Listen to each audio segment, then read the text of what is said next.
Yes, ready, start.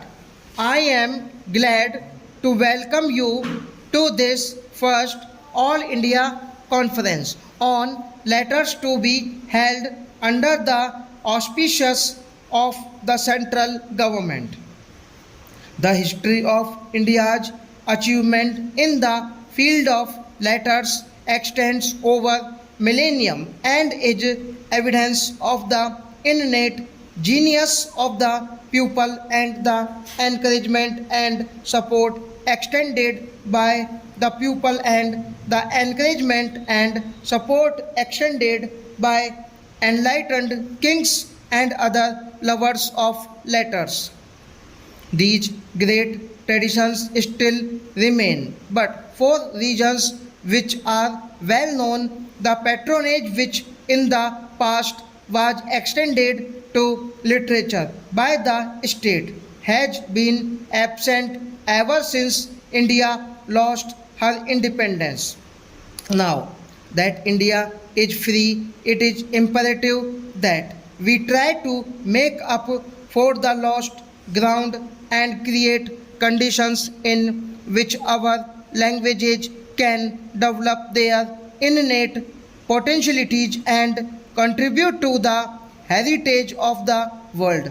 I may briefly refer to proposal which was put forward over 5 years ago by the Asiatic Society of Bengal for the establishment of a national cultural trust. This was to be charged with the task of stimulating and promoting the culture of the country in all its aspects.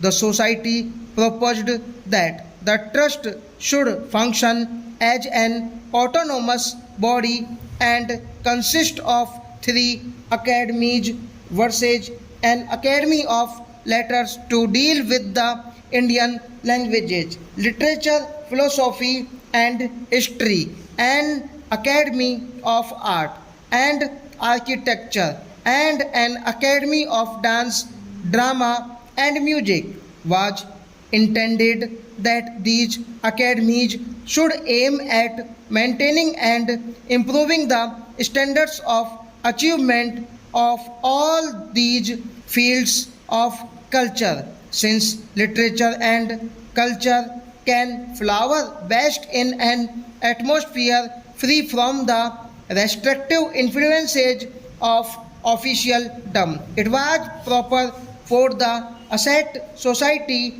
to recommend that the trust should be an independent body, predominantly non official of its composition and operate through its own agencies in order to give greater freedom to the trust and made to independently of annual grants from the central or provincial governments. The society also proposed that an endowment of 4 crores of rupees should be created. The proposals were referred to the Central Advisory Board of Education, which asked one of its committees to examine them. Accordingly, it was recommended that the central government should contribute half the amount while the provincial governments and the Indian states should contribute the balance. You are all aware that ever since the attainment of independence, the country has been passing through a period of difficulty. As you know, the financial difficulties still continue, and this is cannot certain when the government will be in a position to carry out its program in respect of the trust.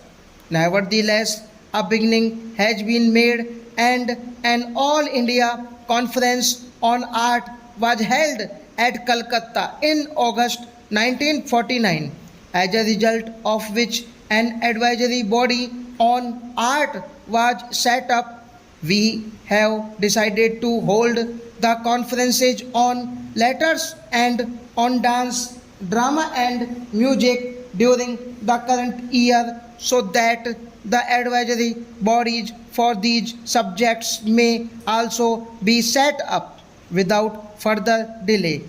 In the pursuance of this decision that we have meet today, and I am hopeful that your deliberation will help us the attainment of our objectives. I am glad to find this array of non-official talent in this assembly. The more so as to importance of non-official initiative in the fields of culture cannot be overemphasized. If you look at the agenda, you will find that the first item for your consideration is a proposal for the establishment of an Indian Academy of Letters which will coordinate literary activities in all the Indian languages. Coordinate is perhaps an unfortunate word because all literary creation is an expression of the freedom of the spirit and does not lend itself to control an organization.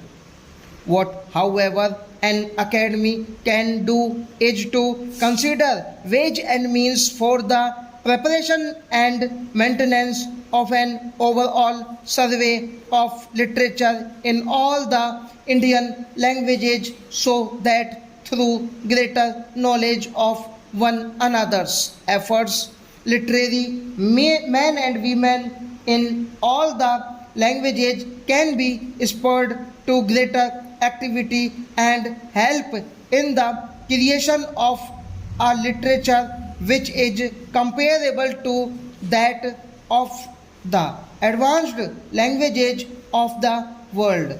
So long as there was an aligned government in the country, the people were suspicious of any governmental interference in the sphere of literature and culture. This was natural, for the people feared that such interference would have political implications.